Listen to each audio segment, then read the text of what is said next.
Magandang araw mga bossing. Update lang tayo sa mga unit MSG.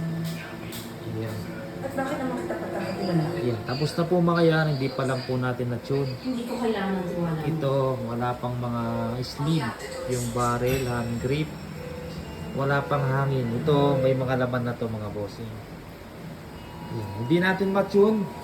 Ilang araw na pong maghapon yung ulan mga bossing. Ayan, pakita natin. Ayan, ang walk-in kanina, pumili siya ng unit. Yan po yung hindi matapos kasi puro ulan, di pumapasok mga nagtatrabaho. Wala na yung shop dyan, tapos makahanap ko sa harapan. Pansamantagal, dito muna yung monitor na natin. Maghapon po yung ulan mga bossing. Ayaw ko naman dito mag-tune, masyadong malapit mga bossing.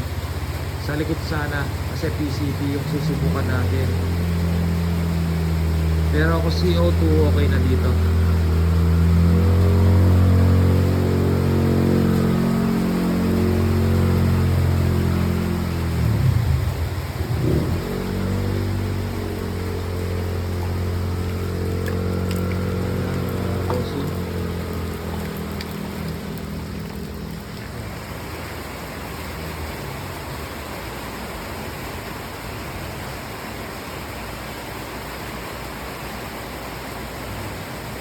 Pag okay na yung panahon mga bossing, i-tune natin yung mga unit, pati ito pinalagyan ko na ng bumbungan.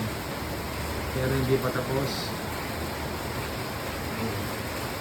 Ito, 2 days lang ginawa ito mga bossing.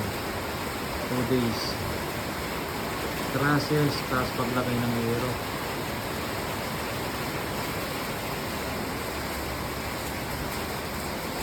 Dito sa likod mga bossing, yan.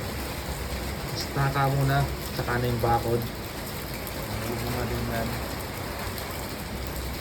Hindi tayo magta-try dito sa likod mga bossing. Maluwag na yung harapan. Tapos dito gumawa ako ng cabinet. Ito akong gumawa nito mga bossing. Lalagay natin dito.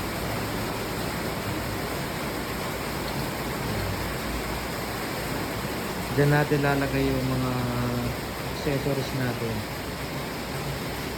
para matanggal na yung mga gamit dun sa loob. Yan mga bossing, konting pag-unawa, hindi natin gusto man natin mapadala, kaya lang hindi natin matry yung unit kasi nga po umuulan. Tinetesting natin kasi yan bago padala. Ayan.